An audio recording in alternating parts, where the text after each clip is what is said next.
Every week I talk to buyers who've already decided where they want to live before they know what their budget can actually do. So today we're going through every major budget tier in San Diego. So what you can actually get, which neighborhoods I'd personally recommend, and where the hidden value is that most people completely overlook. And look, I was born and raised here, and I made this video for people that are doing their research right now and they want the inside scoop into all these different neighborhoods. All right, let's get into it. So let's start at the entry point. We're talking about 700,000 to 1.1 million. These are all solid neighborhoods with real upside and of course, great weather. At this price point, you're mostly looking at condos, townhomes, and there's also some detached options. But the three cities I'm thinking about are Vista, La Mesa, and Chula Vista. Let's start with Vista because this is one that doesn't get nearly enough credit as it should. The value you get per square foot compared to other parts of San Diego is amazing. You're only 15 minutes from the beach. There's downtown Vista that has some different food options and breweries, and I think it's really gonna improve way more than it has over the next 5 to 10 years.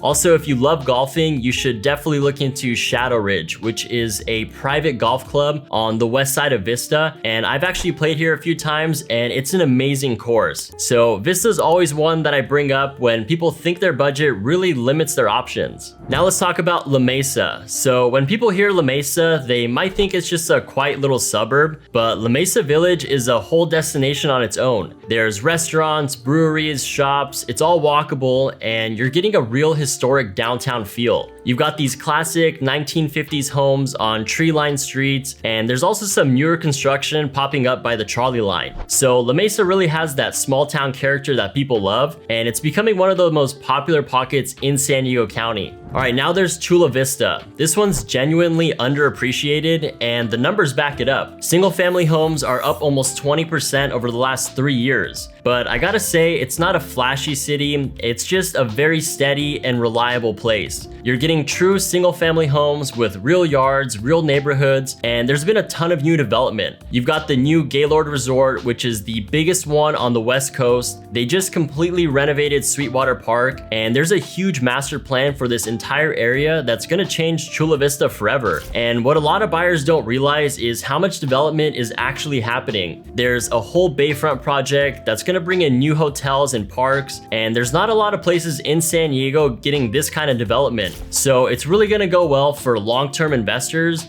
but also families that just want a great value right now. I also want to point out Otay Ranch because it's kind of like its own little world within Chula Vista. You've got the Otay Ranch Town Center, there's tons of new master plan communities with different pools and parks, and the schools out there rank very well. Also, a lot of builders are offering some great incentives on new construction right now, so definitely check those out. All right, let's move on to tier 2, which is a budget of 1.1 to 2 million. You're now in very established, community-oriented neighborhoods with real infrastructure. You get good schools, great amenities, and these are all just amazing places to call home. And the three cities that I'm recommending are San Marcos, North Park, and Oceanside. Now, let's start with San Marcos. And I actually have a lot of friends and family that live here, and honestly, it's a great place for young families. You've got San Elijo, which has some amazing parks, trails, and even its own little town center. There's also the entire area around Cal State San Marcos that's getting completely redeveloped right now. There's a lot of new construction going up and 3-story townhomes, and they're building a brand new 16-acre park with playgrounds, pickleball courts, and a huge sports field. Also, I know a lot of buyers, they come in specifically asking about San Marcos because of the schools. So San Marcos Unified ranks within the top 5 districts in San Diego County, and most of the districts that rank higher are gonna be in more expensive neighborhoods. And look, at this price point, the difference between the right and wrong neighborhood isn't something you're gonna figure out with a Google search. It comes down from actually knowing these communities and knowing which ones will match your specific lifestyle. And I've had so many of you reach out to me already, so if you're thinking about making a move to San Diego, you can always just call, email, or text me. I've helped over 70 families buy and sell real estate here, so reach out anytime and I could definitely help you out.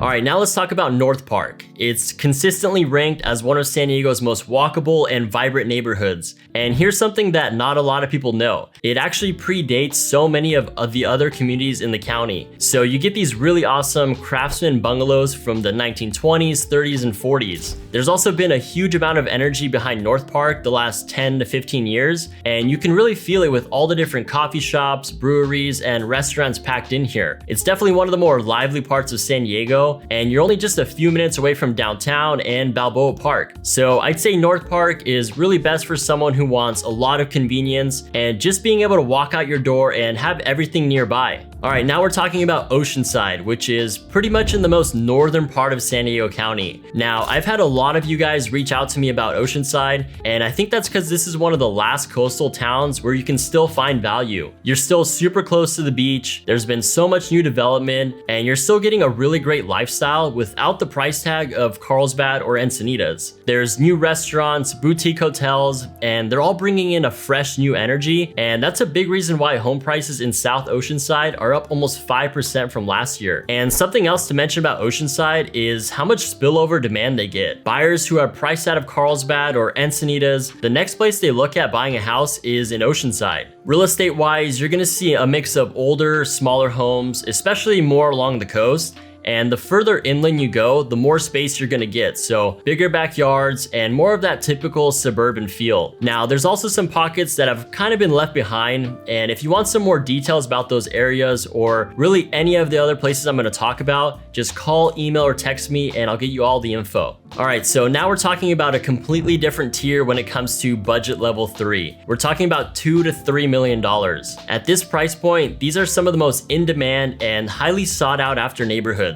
So the 4 places we're talking about are Pacific Beach, Carlsbad, Encinitas, and Mission Hills. So let's start with Pacific Beach at around a median price of $2.2 million for a detached home, and prices are up about 3.5% from last year. And look, you can definitely find some cheaper townhomes and condos, but plan on paying about $2 million if you want to buy a detached house. Now, PB is basically the definition of a San Diego beach town. You've got the Pacific Ocean on one side, Mission Bay on the other, and everything in between is packed with things to do. You're also super close to all the other great places in San Diego, so they're all only 20 minutes away, and the location's honestly pretty hard to beat. Now, one thing that might surprise you about PB is that it's not quiet. It's a very social and energetic neighborhood, and if you go down to Garnett Avenue, there's a pretty active nightlife. So it's almost always really busy on the weekends, and the beaches are packed during summer. So if you're looking for more of a quiet beach town, then it's probably not gonna be the best fit. But if you go over to Crown Point or over by Kate Sessions Park, it's definitely a lot quieter, and there's a very different feel around there. So it really depends on where you end up and what kind of environment you're looking for. All right, now we're moving on to Carlsbad, which I gotta say, this is another city you guys ask me about all the time. You're getting some absolutely beautiful neighborhoods, it's very family oriented, and it also has some of my favorite beaches in all of San Diego. There's about 7 miles of coastline where you can walk or bike. All the beaches are wide open, and there's some really nice coastal neighborhoods by the village. Now, Carlsbad's a big city, so if you go just a bit further inland,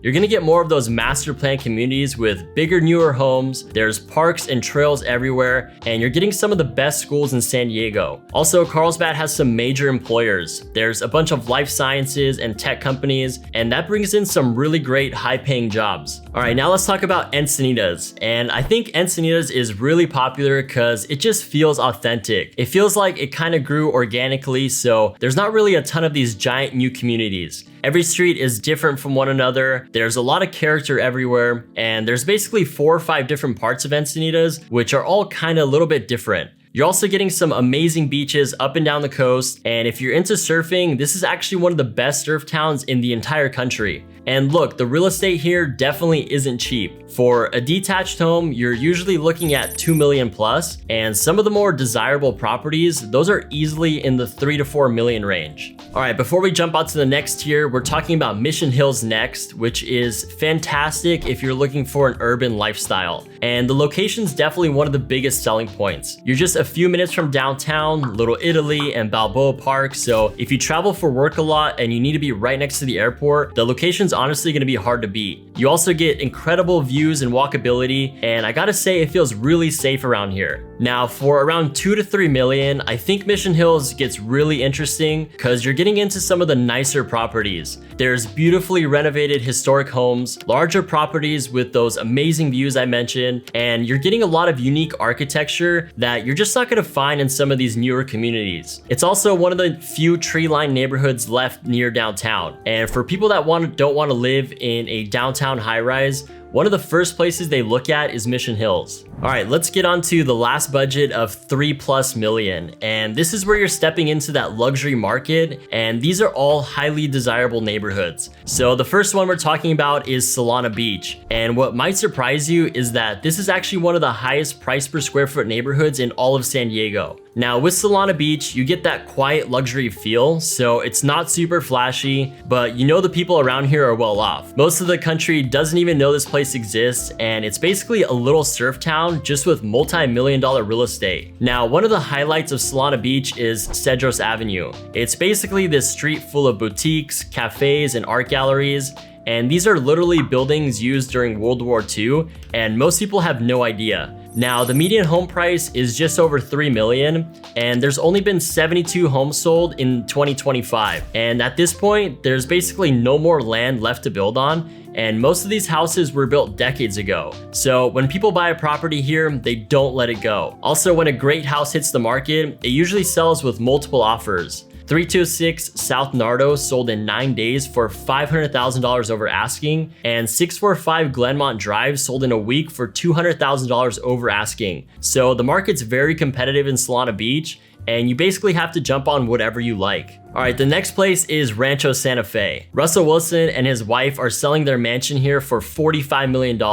It sits on 8 acres, the main residence is 30,000 square feet, and they just finished a complete renovation of the whole property. But Rancho Santa Fe is filled with Mediterranean architecture, and this is actually one of the wealthiest areas in all of California. Now, private country clubs are basically a huge part of the lifestyle. The Rancho Santa Fe Golf Club opened back in 1929, and you can't just pay to get in. You actually have to own property here. There's also quite a few equestrian facilities, hiking and walking trails, tennis clubs, parks, and even private security. So this is definitely one of the most exclusive places in San Diego, and the median sales price just hit $4.7 million, up 12% from last year. Price per square foot sits around $900, and just to put that in perspective, the median price per square foot in San Diego is $577. All right, now let's talk about La Jolla. Homes are flying off the market right now, and what's wild is that the median price is up almost 13% from last year, and plan on paying about $3.5 million for a detached house. Now, the cool part about La Jolla is that there's a few different lifestyles. If you want a super walkable scene close to all the restaurants and galleries, that's gonna be in the Village. If you want easy beach access, then that's over in La Jolla Shores. And if you want bigger lots with more privacy, then that's gonna be the Muirlands. So really depending on what you're looking for, La Jolla is gonna feel different neighborhood to neighborhood. You get these amazing ocean views, and honestly, it's some of the most beautiful coastline in San Diego. Location-wise, you're 15 to 25 minutes from downtown San Diego, and UCSD, Scripps, and that whole biotech corridor is only 10 to 20 minutes away. So you're actually really close to some of the best jobs we have, and that's a big reason why you see so many doctors and executives living in La Jolla. But I will say it's definitely a pretty big tourist destination,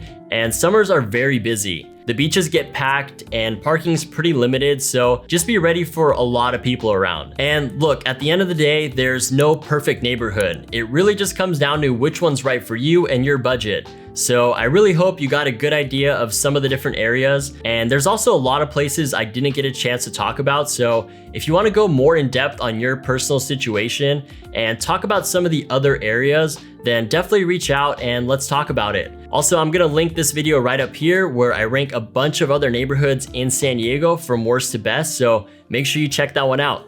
All right, I'll see you in the next one.